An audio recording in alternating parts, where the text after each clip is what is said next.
Bueno, hoy vamos a ver semiología del hígado y páncreas. Vamos a comenzar con hígado. A la inspección no tenemos muchas cosas para ver, pero podemos llegar a encontrar que tengan relación con el hígado, ictericia en piel y mucosas, o podemos ver circulación colateral en el abdomen en algunos casos de hipertensión portal. A la palpación podemos utilizar la palpación monomanual o bimanual.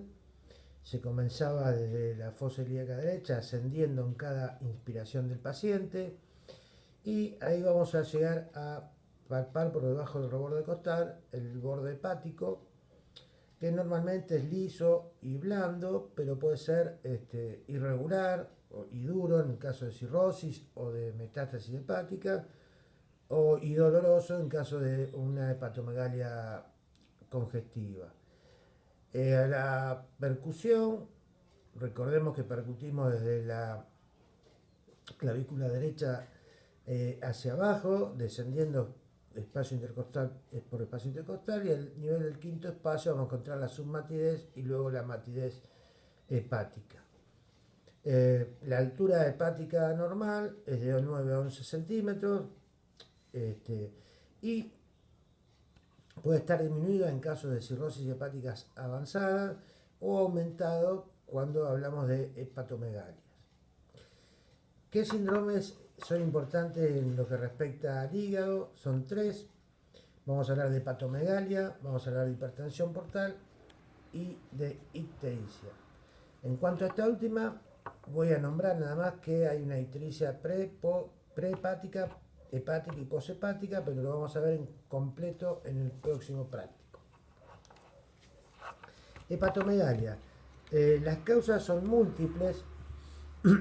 Pueden ser por infiltración, por ejemplo, de grasa en el hígado graso, que puede ser no alcohólico o alcohólico. El hígado graso no alcohólico se asocia a obesidad, diabetes, aumento de triglicéridos que acumulan grasa en el hígado y lo pueden hacer aumentar de tamaño.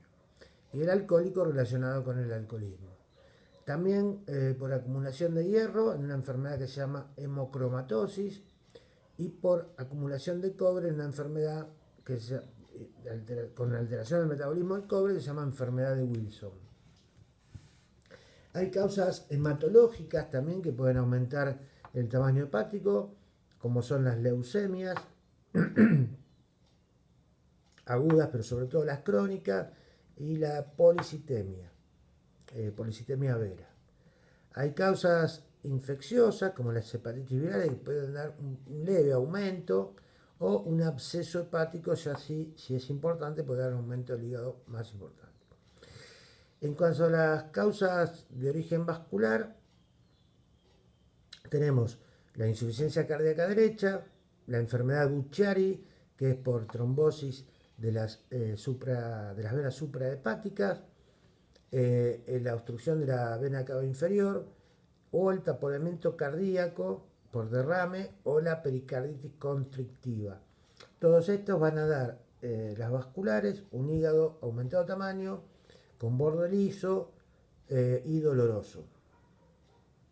Y por último tenemos las causas neoplásicas, como el hepatocarcinoma o la metástasis de cualquier origen, sobre todo son de origen digestivo la mayoría, que producen agrandamiento hepático. Ahora vamos a hablar un poco de hipertensión portal. Es el aumento de la presión en la vena porta por arriba de 5 milímetros de mercurio, que hasta ahí es el normal. Cuando está entre 5 y 9 milímetros de mercurio generalmente es asintomático o subclínico, y cuando está igual o supera los 10 milímetros de mercurio aparece la clínica en el paciente. La hipertensión portal la podemos clasificar en tres: prehepática, hepática y poshepática.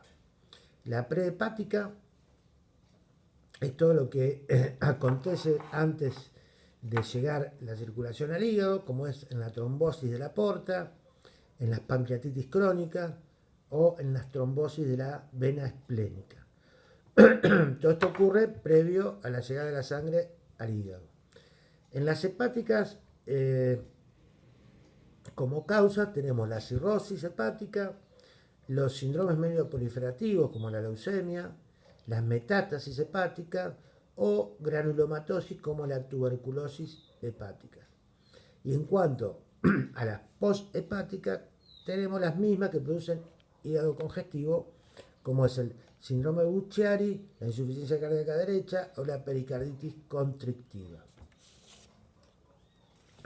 ¿Qué manifestaciones vamos a tener en el síndrome de hipertensión portal? Vamos a encontrar esplenomegalia, va a haber circulación colateral a nivel del abdomen superficial, vamos a tener varices esofágicas, va a haber ascitis y, por supuesto, hepatomegalia, sobre todo en las poshepáticas. Ahora vamos a pasar a páncreas. Ustedes recuerden que el páncreas tiene una función exócrina, producto de las enzimas que produce, y una función endocrina por las hormonas que produce, sus distintas células. Vamos a pasar a lo hormonal. Tenemos los islotes de Langerhans que tienen formado por células beta que producen insulina. Cuando hay un déficit en estas, vamos a tener lo que se llama diabetes mellitus. La diabetes mellitus es una enfermedad crónica caracterizada por hiperglucemia debido a una disfunción, una menor función y menor número de células beta en el páncreas. ¿Cómo hacemos el diagnóstico de diabetes? Hay cuatro posibilidades. Una es encontrar dos, mejor dicho, glucemias en ayunas mayores o iguales a 126 en distintos días. La segunda es encontrar una glucemia mayor a 200 al azar en cualquier momento del día, acompañado de los síntomas clásicos de la diabetes, que es la poliuria, polidipsia y polifagia. La tercera es encontrar una hemoglobina glicosilada mayor a o igual a 6.5%. Y la última es a través de la prueba de tolerancia a la glucosa. Esta se hace, se saca sangre al paciente, se toma la glucemia en ayunas, se le da 75 gramos de glucosa a tomar y se vuelve a medir la glucemia a las 2 horas. Si esta glucemia es igual o mayor a 200 a las 2 horas, también hacemos el diagnóstico de diabetes mellitus. Bien, hay un grupo de personas, ustedes ven que el diagnóstico con glucemia en ayunas es a partir de 126, la glucemia normal es hasta 110, los que están entre 110 y 126 decimos que tienen una glucemia en ayunas alterada. Y en la prueba de tolerancia a la glucosa, normal a las 2 horas hasta 140 y el diagnóstico es a partir de 200. Los que están entre 140 y 200 tienen una intolerancia a la glucosa. La hemoglobina glicosilada normal es hasta 6, los que están entre 6 y 6,5, que es el diagnóstico, también están en una etapa previa.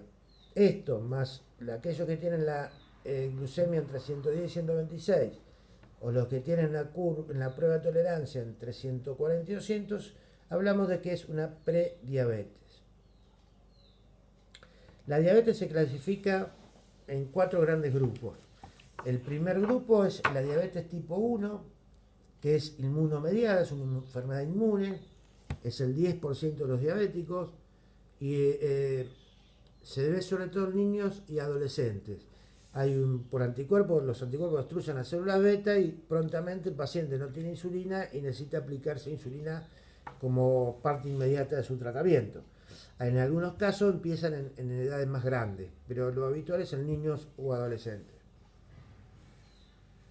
Después tenemos la diabetes tipo 2, que antes se llamaba diabetes del adulto, aunque hoy en día puede empezar hasta en chicos, y está relacionado con la obesidad. No solo el páncreas produce menos insulina, sino también tiene lo que se llama una insulinoresistencia periférica. El paciente requiere mucha cantidad de insulina y el páncreas no lo puede proveer y aparece la diabetes tipo 2. Tiene un componente mucho más hereditario que la tipo 1.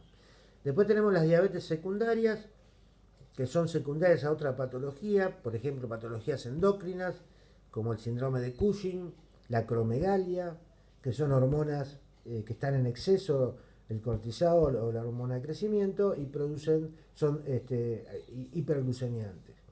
También secundarias a enfermedades pancreáticas como una pancreatitis aguda o crónica, son las más importantes secundarias. Y por último, el cuarto grupo es la diabetes gestacional.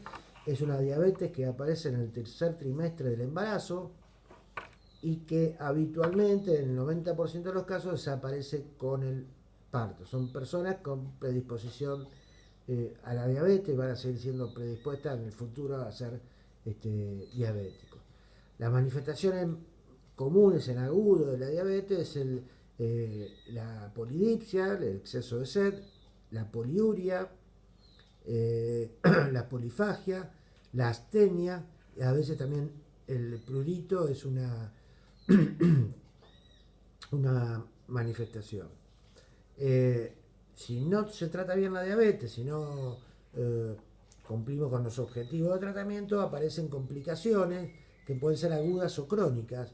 Las complicaciones agudas de la diabetes, la cetoacidosis diabética en el paciente diabético tipo 1, o el coma hiperosmolar en el diabético tipo 2, y las complicaciones crónicas son comunes a todas las diabetes, que es en el ojo la retinopatía diabética, la nefropatía diabética en el riñón, la vasculopatía, con afección a nivel arterial, tanto en coronaria, miembros inferiores o arterias cerebrales, la neuropatía diabética, cuando se afectan los nervios periféricos, sobre todo en miembros inferiores, que traen parestesia, o sea, sensaciones distintas, hasta que poder llegar a tener una anestesia total del pie o la pierna. Y estas serían las complicaciones más comunes. Bien, ahora vamos a pasar al páncreas. Las dos patologías más importantes que puede presentar el páncreas, una es el cáncer de páncreas, se puede presentar como dolor abdominal, acompañado de un síndrome de repercusión general con adelgazamiento y astenia y hiporexia de parte del paciente. El dolor abdominal generalmente es centro abdominal, pero puede irradiarse hacia la región posterior del tórax, desde el abdomen. Puede haber una masa palpable, es raro porque generalmente son tumores chicos, es muy raro que se pueda palpar. Sí puede dar lo que se llama un síndrome coledociano, o sea, obstruir el colédoco, con lo cual va a dar ictericia y una serie de factores que lo vamos a ver después en ictericia, sobre todo cuando el cáncer de páncreas está en la cabeza, que es la región cercana al colédoco. También puede llegar a dar ascitis, aunque en general no es en gran cuantía, y puede haber esplenomegalia cuando obstruye la vena porta. Bien, la otra patología de páncreas es la pancreatitis, que puede ser aguda o crónica. La pancreatitis aguda tiene varias causas, puede ser por obstrucción del colédoco por debajo de la desembocadura del Wirsung, con lo cual aumenta la presión en el Wirsung y produce la pancreatitis. Hay una pancreatitis alcohólica en el alcoholismo. Hay una pancreatitis por hipertrigliceridemia, o sea, pacientes que tienen triglicéridos muy elevados pueden provocar una pancreatitis, y también puede haber una pancreatitis posterior a una endoscopía de la vía biliar. Generalmente se manifiesta por un dolor intenso y un cuadro de shock con hipotensión, taquicardia, sudoración. Es un cuadro muy grave, la pancreatitis aguda. Hay también una pancreatitis crónica que va a dar un dolor crónico, abdominal, recurrente, con pérdida de peso en forma lenta. Puede haber hipertensión portal si compromete la porta, y puede dar por déficit de enzimas pancreáticas un síndrome de mala absorción, porque puede faltar amilasa, lipasa o proteasa. Bien, hasta acá entonces vimos todo lo que podemos ver de semiología del hígado y páncreas.